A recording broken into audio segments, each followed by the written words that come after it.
Top. Salut Maxime. Ça y est, on est en live. Hello Julien, bah content d'être avec vous. Ouais, moi aussi, mais tu peux me tutoyer, Maxime, ça me dérange pas. Euh, et merci à tout le monde d'être là. Je sais que tu as beaucoup de respect pour moi, Maxime, mais n'en fais pas trop. Euh, Maxime, merci d'être là ce matin, enfin ce midi. On va parler du management d'une équipe commerciale.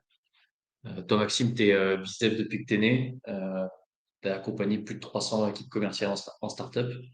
Tu as été BizDev pour différentes boîtes, tu as vendu des imprimantes, tu as vendu tout un tas de choses. Tu es le fondateur aujourd'hui de GoBizDev, qui est une marque de formation de commercial, si j'ai bien compris. Ouais, c'est ça. Ouais.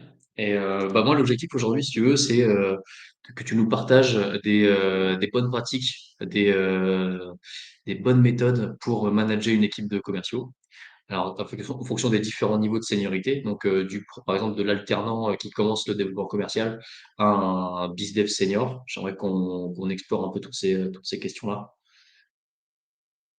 Bah ouais, ouais, avec plaisir et surtout que on peut partager des bonnes pratiques avec plaisir parce que j'ai quand même eu l'occasion de pouvoir vivre quand même différents cas de figure, notamment avec MyBizDev. Là, on pilotait plus de 250 bonhommes dans des startups sur Paris. Après, on peut aussi parler même des échecs, hein. Souvent, c'est là où on a des bons apprentissasages. Parce que franchement, tout ce qui est management et leadership, moi, j'ai vraiment l'impression qu'il y a des situations où on est bon. Mais il y a des situations où on n'est pas bon. Pour moi, je trouve ça hyper compliqué, tu vois? Et complexe et c'est une remise en question journalière, quoi. C'est pas un process comme un process de vente qui va, fonctionner à vitam aeternam des fois, j'ai l'impression, tu vois? Qu'est-ce qui n'a pas marché, Maxime, par exemple, dans tes expériences? Bah, en soi, c'est large comme question, tu vois? Mais typiquement des fautes de management, de couper la parole à des collaborateurs en public, par exemple, tu vois? Pour une réunion de lundi matin Ouais, avec des collaborateurs qui répondent pas à la question qui a été demandée, quoi, tu vois, par exemple.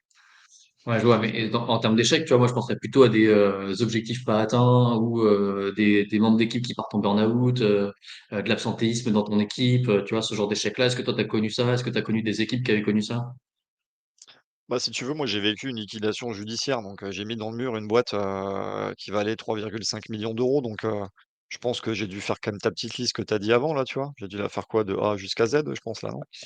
Ouais, mais c'est pas parce que c'est pas parce que tu coules une boîte que tu sais pas manager une équipe commerciale. Il y a plein d'autres choses qui rentrent en compte Oui, dans bien sûr. la réussite d'une boîte. Ça peut être, je sais pas, moi, la gestion de ta trésorerie, ça peut être des problèmes juridiques, j'en sais rien. Mais tu vois, Euh, si on peut reprendre par exemple cet exemple-là, moi je sais que dans cette, structure-là, je mets un moment où en fait les problèmes de leadership, tu te les poses surtout quand c'est dur et que ça va mal. Tu sais, quand tout va bien, tout le monde est content, tu te les poses un petit peu moins, tu vois?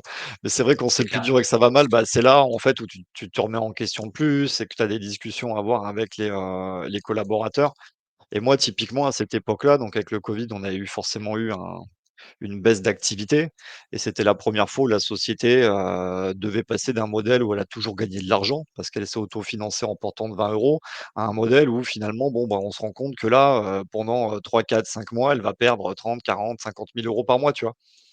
Et c'est des situations en fait qui sont nouvelles et typiquement si on parle de leadership, moi à cette époque-là, je me souviens que, pour moi, un leader, ça devait être capable de vaincre tous les dangers, tu vois? Et d'arriver le lundi matin en arrivant au bureau et en faisant une réunion et en disant: «Les gars, tout va bien se passer, on a du cash, on va tenir la période» et dire que tout va bien et qu'en fait ça va pas et que finalement, bah, de mois en mois, bah, tu perds en fait du cash. Finalement, à un moment, je me posais la question, tu vois? Est-ce que finalement, c'est pas être leader et être courageux, en fait, de dire la vérité? «Les gars, ça va pas». Ouais, on peut réinvestir tant de cash si on atteint tels objectifs et en fait, il faut qu'on remette les choses au carré parce que peut-être qu'on passera pas le trimestre, tu vois? Dans le sens où en fait, la première situation, en voulant cacher les difficultés et les assumer en fait tout seul, mais tu sais, il y avait une ambiance au bureau où, c'était comme si ça allait bien, tu vois? En termes d'ambiance et d'humeur et de Hmm. session de travail et des fois, j'avais envie de dire: «Mais attendez les gars, vous vous souvenez pas qu'en fait, on perd de l'oseille là et qu'on est bientôt mort?» mais je l'avais pas annoncé ça au début typiquement, tu vois? Et en fait, je me Hmm. disais: «Être courageux, c'est pas couvrir toutes les erreurs et les trous de cash. Être courageux, des fois, c'est juste dire la vérité», tu vois? sur des situations, quoi. Ouais. Ah ouais, c'est sûr que rien que dire la vérité, déjà, c'est une première base. Après, c'est pas forcément facile, hein. Moi, ce que j'aime bien dans les situations difficiles, si je fais un peu le parallèle avec l'armée, moi, on m'a toujours dit, on m'a toujours dit, c'est quand ça ira mal qu'on verra qui est le vrai chef de ton groupe. Tu vois. En gros, c'est quand tes premières balles sifflent, tu sauras, déjà, tu sauras ce que tu as dans le bide et tu sauras si tu es vraiment le chef de ton groupe. Et pour le coup, bah, c'est une occasion, enfin, c'est quelque chose que j'ai connu. Et c'est aussi un truc que je connais en entreprise, tu vois, depuis que j'ai ma boîte, il y a des moments où c'est dur. Et en fait, c'est dans ces moments-là où on voit ce qu'on a au fond des tripes, quoi, tu vois. C'est là qu'on voit qui on est vraiment. Mais sans parler des moments qui sont des moments extrêmes comme le fait de liquider sa boîte, tu vois, dans le quotidien, comment tu manages une équipe de sales, tu vois. C'est quoi tes rituels? Qu'est-ce que tu attends d'eux? Comment tu fais pour Ouais, bien leur sûr. dire ils sont pas au rendez-vous, que le CRM il a pas été mis à jour correctement? Comment tu fais? Bah, déjà, moi, la 1re chose et qui est pour moi indispensable, c'est de, construire ses fondations, tu sais? J'appelle ça le playbook, on peut appeler ça la bible, du sales. C'est un peu le manuscrit où il y a les règles, quoi, tu vois? C'est un peu le cadre. Et dans ce Hmm. cadre-là, après, chaque collaborateur peut évoluer à l'intérieur. Tu vois, ce playbook, pour moi, c'est un truc chez moi qui est obligatoire. Tous les services commerciaux qui performent, c'est un truc qui est obligatoire, tu vois? Mais souvent, les boîtes, quand elles sont que quelques collaborateurs ou un fondateur, ils croient que c'est un truc qu'il faut faire quand on est gros. Mais en fait, c'est comme le Hmm. truc et les œufs, il y a pas de truc à faire quand tu es gros. En fait, tu le fais tout de suite et c'est grâce à lui derrière que tu peux Devenir grossir gros. sereinement, quoi. Tu vois? Hmm. Et c'est surtout un truc aussi qui t'empêche après de faire du micromanagement parce que tout le monde sait où il va, tu vois? Si après tu veux des éléments concrets, c'est le la cible où on parle, bon, bah, voilà, c'est qui les clients, comment ils s'appellent, où est-ce qu'on va les chercher, c'est quoi tes objectifs à la semaine, au trimestre, ou à l'année, tu vois? Ça va être quoi ton rôle, où est-ce qu'il commence, où est-ce qu'il se termine, c'est quoi les outils que tu as à ta dispo, comment on communique ensemble pendant, la semaine, le mois et cetera. C'est un peu toutes ces règles, en fait, de base, tu vois? Qui permet justement de s'enlever des questions, bon, bah, à la fin du trimestre, on a tel résultat, on fait quoi? Tout est écrit à l'avance, en fait, tu vois? Et chacun peut évoluer tranquillement. Ouais, donc dans ton playbook, tu mets aussi tes rituels de management avec ton équipe. Ouais. Et dans ton quotidien, du coup, ça ressemble à quoi ces rituels? Je sais pas, est-ce qu'avec tes équipes, tu leur parles tous les jours, matin, midi et soir, ou est-ce que c'est une fois par semaine? Ouais.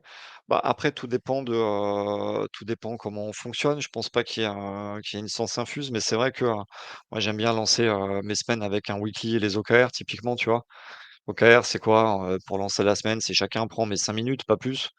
Il nous dit, les 3 points qui devaient se noter, se chiffrer de la semaine dernière et surtout il nous dit, peut-être des difficultés qu'il peut avoir pour cette semaine. Chacun fait un tour de table, c'est pour se faire confiance. Souvent, c'est des chiffres en volume qu'on se donne, tu vois?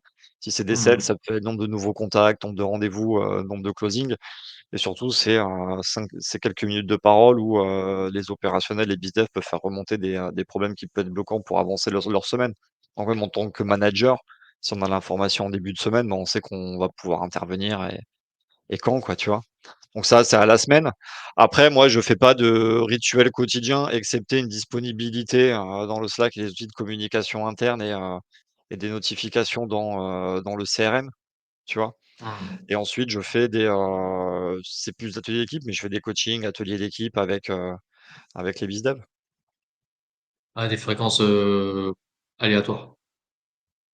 Les fréquences, ça, c'est plus sur une temporalité mensuelle, mais effectivement, on se les programme, de manière exceptionnelle sur le mois, tu vois? Comment tu arrives Puis à... après, dans les plus grosses larges, on se fait les rapports après, de fin de semaine, de mois et de quarter, quoi. Quand t'es sales, il y a une grosse notion de motivation quand même, parce que c'est un métier qui est difficile, commercial, biz dev, Mmh. sales. C'est un métier qui est dur. Comment t'arrives à identifier que tu as un de tes sales qui est en train de perdre en motivation ou qui a besoin je sais pas, d'un petit discours qui va lui permettre de retrouver. Comment tu fais pour savoir ça? Bah, ouais. Bah, déjà, ce qui est bien avec notre activité à nous, c'est qu'en fait, le tableau de bord, c'est le juge de paix, quoi. Donc Hmm. typiquement, tu peux le voir avec les chiffres et les fameuses journées à 0, tu vois? Et de toute façon, dans cette vie de sales, je vais te dire un truc, il y a des hauts, il y a des bas pour tout le monde. On est obligé d'y passer, il y a pas de ouais, on y Hmm. passera tous, quoi. Ça fait partie du chemin de C'est le toute choix. façon, tu vois? Tu connais cette Et initiative. Bah oui, et typiquement, je vais te dire un truc, quand tu commercial, une journée à zéro, ça t'entame. T'as honte de toi, t'es pas fier, ça te fait chier, tu vois? Pour X raisons. Il y a X raisons qui font que tu fais des journées à zéro. Ça là, tu vois, il y a une raison qui peut être: aujourd'hui, il y a personne qui voulait de moi, j'ai travaillé comme un chien, ça fait une journée à zéro. Ça peut être: j'ai une bad news le matin et finalement, en fait, ma journée en termes de motivation, elle est tombée à pic, donc en fait, j'ai fait une journée à zéro, tu vois? Ou Et ça comment peut être tu des te, outils justement, métiers comment qui tu te marchaient pas. remobilises, toi, avec toute l'expérience que tu as accumulée, comment tu te remobilises quand justement tu commences ta journée avec un truc de merde ou quand tu as passé une journée à zéro et que le lendemain, tu sais que tu dois repartir au charbon? Bah oui, et c'est pour ça qu'en fait, quand le manager, quand tu vois qu'il y a une journée à zéro, il faut être proactif et il faut aller parler tout de suite avec tes bonhommes. Parce qu'en fait, quand tu es à zéro, vu que tu as honte, un commercial, il va avoir tendance à se cacher. Il va pas arriver: «Eh les gars, j'ai fait une journée à zéro.» Tu vois? Tu vois? Et en fait, il va se cacher, il va avoir honte, il va se faire discret parce qu'en fait, ça le fait chier et il va accumuler de la rage envers lui, tu vois? Et c'est Mhm. important, cette rage, de réussir en tant que manager à l'éteindre avant la nuit, quoi, tu vois? Qu'il dorme pas avec et que ça lui, turlupine pas, parce qu'il y a peut-être des points qu'on peut enlever, en fait, très rapidement, tu vois? Et justement, les journées à zéro, tu le disais au début, mais un call de 5-10 minutes pour relativiser, trouver des solutions, redonner la pêche, c'est indispensable si on veut récupérer, ces mecs qui reviennent au boulot le lendemain, quoi, tu vois? Ouais. Et à partir de quel moment tu vas considérer qu'un... En fait, elle est où la limite? Tu vois, par exemple, si tu as un jour à zéro, 2 jours à zéro, 3 jours à zéro, toi, si tu manages un commercial, tu manages un bizdev qui cumule des jours à zéro, c'est quoi la limite que tu te fixes pour le garder, pour le sanctionner, ou je sais pas, ou pour le remotiver? Elle est où la jauge? Ouais. Bah, ouais, typiquement. Bah, tu vois, typiquement, ça, moi, dans le playbook, quand on fait des règles, j'ai, une temporalité, en fait, qui est au trimestre. On va parler retour sur investissement avec un coefficient multiplicateur. C'est combien tu coûtes pour combien tu rapportes, en fait. Parce qu'un bizdev, l'idée, c'est qu'il travaille, bien sûr, pour lui. Chaque collaborateur travaille pour sa carrière personnelle et je pense que c'est important. Mais il travaille aussi, en fait, et tout pour les autres. C'est le service marketing, c'est que le cash qui rentre, ça va servir aux autres. Donc il faut qu'il y ait une notion de, à un moment, il rapporte 3 fois plus, 4 fois plus ou 5 fois plus, tu vois? Et si ces règles, en fait, de ce jeu-là, elles sont écrites à l'avance, donc en fait, chez nous, le niveau de performance minimum, il est fois 3. Bah, en fait, à la fin du trimestre, les décisions, elles se prennent sans qu'il y ait besoin d'avoir des grandes discussions. Tout le monde sait où ça va, quoi, tu vois? Après, effectivement, si tu commences à cumuler, 4 jours à zéro, bah, c'est là où doit y avoir une vraie conversation, en fin de semaine, mais parce que là, c'est des problèmes techniques qui sont là, tu vois? Donc en fait, typiquement, il y a 4 journées à zéro, tu peux travailler en shadow avec ton manager, mais en fait, là, il doit être présent parce qu'il manque des compétences techniques qu'il faut qu'on te montre, quoi, tu vois?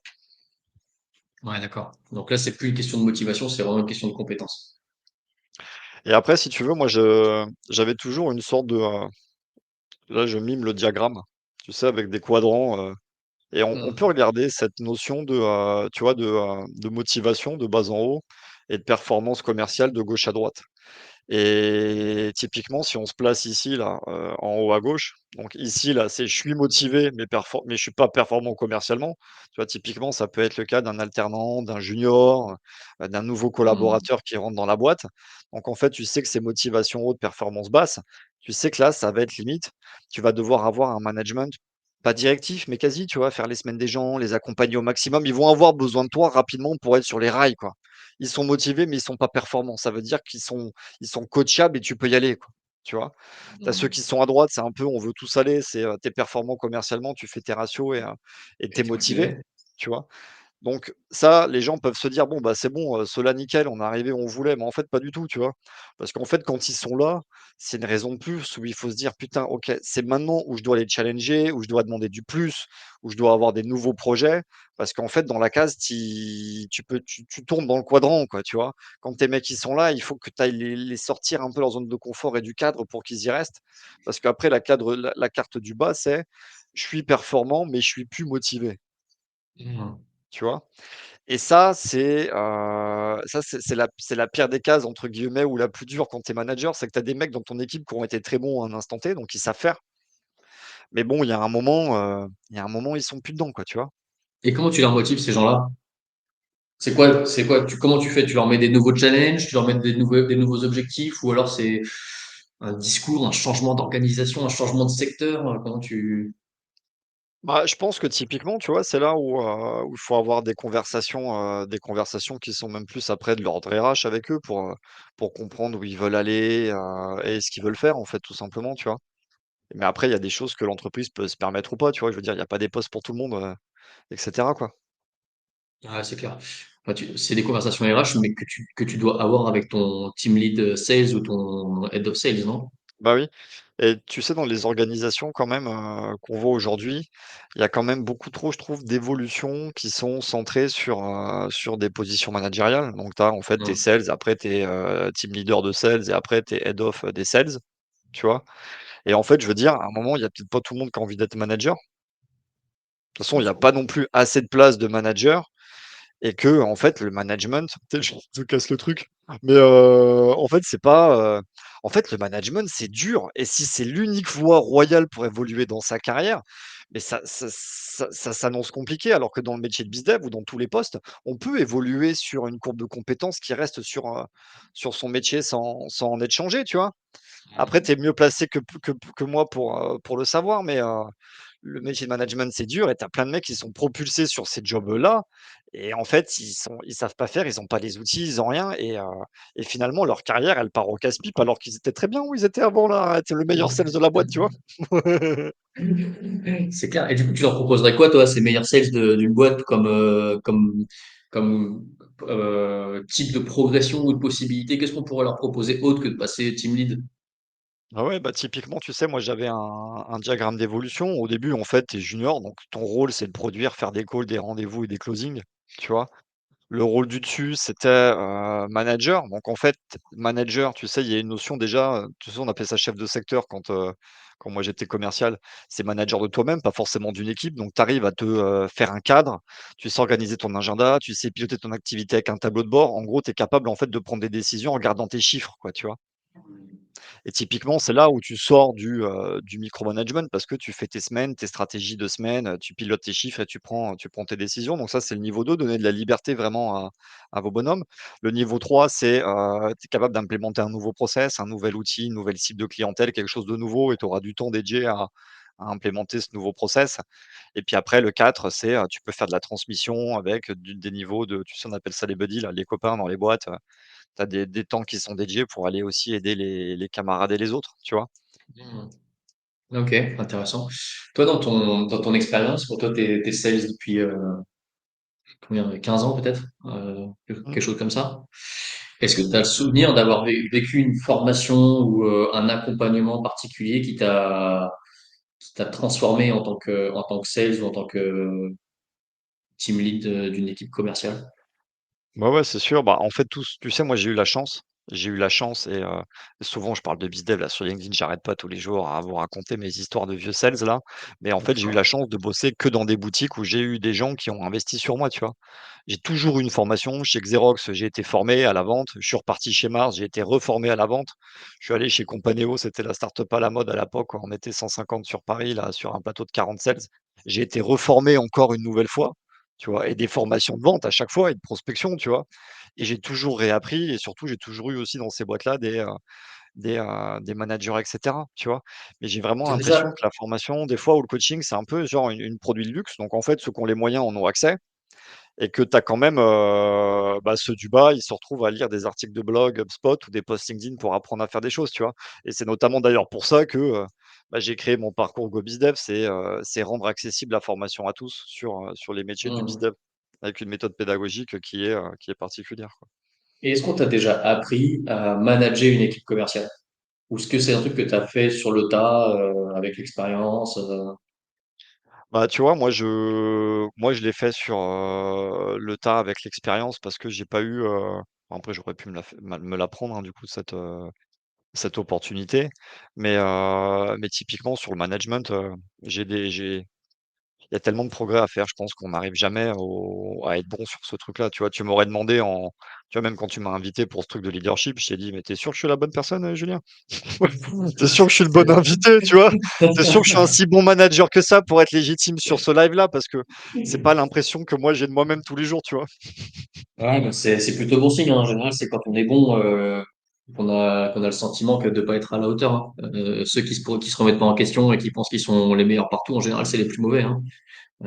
Et je te rassure, le manager parfait, ça n'existe pas, hein. Il y a aucun, je connais personne qui excelle dans le domaine du management à tout point de vue. Ça n'existe pas, tu vois. Je pense pas que ça existe. Je pense pas que ça existe. Et c'est bien d'en avoir conscience. En revanche, avec toute l'expérience que tu as, tu vois, ces 15 années d'expérience, tu as forcément des bonnes pratiques que tu mets en place ou que tu as mis en place qui te permettent de manager une équipe commerciale, tu vois. D'ailleurs, est-ce que dans tes souvenirs, tu t'arriverais, toi, à donner la différence ou les différences qu'il y a entre le bon et le mauvais manager d'une équipe commerciale? Comment on fait pour Ouais, bien sûr. identifier, si tu arrives toi dans une équipe, comment tu fais pour identifier la qualité du management d'une équipe commerciale? Ouais. Bah, après de toute façon, les chiffres mentent jamais, tu vois? Mais il y a un moment quand je regarde les équipes ou les leaders, c'est qu'en fait, quand je vois que j'ai un leader, un manager, peu importe, mais un mec qui montre l'exemple, je sais qu'on est bien parti, tu vois? C'est vraiment quel exemple? Montrer l'exemple, c'est être capable de, faire des rendez-vous avec les bonhommes, d'aller avec eux en rendez-vous. C'est capable quand c'est dur de se mettre assis à côté et de prendre son téléphone aussi pour faire, tu vois? Et finalement de gagner sa légitimité, mais par le terrain, quoi, tu vois? Mmh. OK. Donc pour toi, un bon manager, c'est un mec qui est capable de mettre les mains dans le cambouis, quoi. Qui est capable de mettre les mains dans le cambouis et pour moi, c'est indispensable, mais même s'il est ou pas successful, tu vois? Mais qui est capable de se mouiller Mmh. avec les bonhommes, tu vois? Je prends l'exemple typiquement quand je fais des challenges de prospection téléphonique et j'ai des dirigeants, ils m'envoient leurs alternants ou leurs stagiaires et tu vois, il y en avait plusieurs, je leur avais dit: «OK les gars, moi je veux bien les prendre». C'est eux qui payaient, hein, mais même s'ils payent, tu vois, je peux quand même choisir, qui je fais rentrer dans mes sessions et je leur dis: «Je prends vos mecs, mais par contre, toi, tu viens aussi», tu vois? «Si tu viens Mmh. pas, ça sert à rien». Je lui dis: «Ça sert à rien que je fasse un module prospection, pour, Ouais, 2 jeunes de chez toi où déjà, de toute façon, apparemment, on s'en occupe pas et si tu viens pas montrer l'exemple, ça sert à rien, ils vont venir et puis le lendemain, ça sera comme d'habitude», tu vois? ouais. Et elle me disait: Et «Bah, nous, on a un Max, ouais, mais peu. moi, je suis pas bon». Mais je lui dis: «C'est pas grave, personne va te juger si tu es bon ou pas. Les gens, ils vont te juger sur le fait, est-ce que tu es capable de te retrousser les manches et finalement, bah, de faire ce que tu leur demandes», tu vois? J'avais un échange Ouais. hyper intéressant avec Marine, c'est la head of SDR de chez Assess First là, qui me disait: «Mais Maxime, Mmh. arrête de faire des sessions à 100 calls par jour là, parce que moi, je fais partie des rouges, des fous furieux qui veulent, téléphoner toute la journée là», tu vois? Tiens, parlons-en, ouais, les 100 Et calls par jour. bah, ouais et puis, elle me disait: «Mais Max, le truc, c'est que», elle me dit elle me dit: «En fait, 100 calls par jour, ça rend les gens fous. Au moment, il faut l'accepter», tu vois? Donc arrête, ouais, il faut l'accepter et elle me disait: «Des fois, je vois des managers qui demandent ça à leurs mecs, mais en fait, ils l'ont jamais fait eux», tu vois? Mmh. Et en fait, c'est dur de demander à quelqu'un de faire quelque chose que soi-même on n'aurait pas envie de faire et je trouve pas ça con. Après, en vrai, ça dépend du niveau de seniorité de la personne qui fait les 100 calls, tu vois. Ça peut être aussi une bonne façon de se mettre dans le dur et de voir ce qu'on a dans le ventre. Je pense que ça fait partie du parcours initiatique, tu vois. De Bah, oui, oui. commencer à se faire mal, de voir qu'on est résilient, de voir aussi qu'on apprend. Parce que quand tu passes 100 calls par jour pendant 2 semaines, 3 semaines, mine de rien, là, tu progresses. Enfin, si tu es capable avec ton manager, d'être accompagné, de faire un peu Ouais de revoir un peu le match, se dire, OK, pourquoi là, t'as pas chopé de call, regarde ton discours comme ci, comme ça, tu vois. et puis c'est vrai que là, tu sais, on parle des calls, mais après, je pense que c'est du cas par cas aussi dans les boîtes, tu vois? C'est que si tu as un plateau commercial avec une animation, les mecs, ils vont les faire beaucoup plus facilement, tu vois? Mais s'ils sont tout seuls dans un bureau, bon, bah, Oui, oui. plus Ouais, si t'es compliqué, tout tu seul, vois? c'est, ouais, ouais, bien sûr. Ouais, ouais, mais c'est pour ça que la notion de motivation, elle revient beaucoup, je trouve, dans le développement commercial. Tu vois, quand tu es dans une équipe, tu as 5, 10, 10 mecs à côté de toi qui passent leur call toute la journée, bah, ça te motive beaucoup plus que si tu es tout seul enfermé dans ta fanbox. Ouais, tu m'étonnes. Tu vois. Et donc, je pense que cette partie motivation, elle est hyper importante. Mais toi, est-ce que tu étais du genre à. Moi, j'ai déjà la réponse, mais les gens qui vont nous écouter, ils l'ont peut-être pas forcément. Mais est-ce que toi, tu étais du genre à faire attention comment dirais-je, à être dans les bonnes conditions psychologiques pour pouvoir faire tes calls toujours de la bonne façon? Parce que tu vois, quand tu passes, quand t'es sales, tu dois faire des calls, tu es très tourné vers l'extérieur. Mais imaginons que t'as passé une mauvaise nuit, tu as des problèmes perso, etc. Bah, forcément, l'énergie que tu vas avoir, elle est différente. Et donc, tu es peut-être moins performant. Est-ce que toi, tu faisais attention à ces sujets-là pour toi et pour tes équipes? Bah, oui, oui, tu vois? Et il y a un peu, 2 questions en une, tu vois? Mais la deuxième là qui a retiré mon attention, c'est, tu sais, il y avait une époque quand même, on disait, «Il faut pas mélanger, vie perso et travail». C'était comme ça il y a Ouais. 10 15 ans, quoi. Donc on arrivait au bureau et puis on changeait notre casquette quand on rentrait à la maison et chacun vivait ses problèmes chez lui, quoi, tu vois? Ouais, c'est encore Alors en comme fait, ça dans maintenant, beaucoup de je boîtes, hein. pense que bah, en fait, si tu veux, ça, on se le dit à l'oral, mais en fait, quand tu regardes les gens, dans les faits, quand tu as des vrais problèmes, ils viennent avec toi au bureau, tu vois? On a beau se dire: «On les laisse», mais en fait, les problèmes, ils C'est sont en ça. nous et on vient avec au bureau et je veux dire, ça se Ouais. voit. Tu vois ce que je veux dire? Donc à un Ouais. moment, c'est se mentir de se dire qu'on peut séparer les 2 parce qu'en fait, c'est pas vrai et moi le premier, tu vois, quand j'ai des gros soucis, on y pense. Donc en fait, je pense que, tu vois, typiquement dans les monthly, moi je sais qu'avant même de parler des chiffres, je dis toujours aux gens: «Bah tiens, comment ça va toi?» tu vois? Tous les Ouais. mois, j'ai une petite update de leur vie perso, tu vois? Et j'aime bien savoir. Ah, Tu vois, des fois, il y a des gens, ils sont en train de déménager, enfin, tu as des trucs graves, pas graves, des trucs qui s'arrangent, mais d'être au courant de tout ça, ça me permet aussi, moi, en tant que manager, de savoir, en fait, comment réagir, tu vois? Surtout sur des questions de motivation, parce que tu as des mecs qui vivent des situations où, en fait, le coup de pied au cul, c'est peut-être pas la solution. Tu en as d'autres qui vivent des situations où peut-être qu'au contraire, un coup de pied au cul, ça serait une solution, tu vois? c'est hyper intéressant. Tu sais pourquoi? Parce que il y a une espèce de framework qui permet de mesurer le niveau de leadership de quelqu'un. Et ce framework dit quoi? Dit que le leadership, c'est égal à la crédibilité du manager, plus sa fiabilité, plus son niveau d'intimité avec les membres de son équipe. Et que ce résultat-là, il est moins bon si le mec il travaille que pour sa gueule. Mmh. Donc en fait, là, c'est marrant parce que dans la conversation, tu as déjà identifié deux sujets qui font d'un manager un bon chef, entre guillemets. C'est la crédibilité, le fait d'être capable de mettre les mains dans le cambouis, d'être à côté du gars et de montrer qu'il fait même s'il sait pas faire. Et le deuxième sujet, c'est l'intimité. Et après, il reste la troisième, c'est la partie fiabilité du manager, quoi. Faire ce qu'on dit et dire ce qu'on fait. Bah oui. Ah bah ça par contre, j'étais pas bon. Moi, Ok. on faisait ce que je disais, mais je faisais pas ce que je disais. Ouais, c'est ça, ouais. Faites ce que je dis, mais pas ce que je fais. Ouais, c'est ça que je leur disais. Ouais, les gars, faites ce que je dis, mais pas ce que je fais surtout. Je l'ai déjà dit cette phrase plusieurs fois au bureau.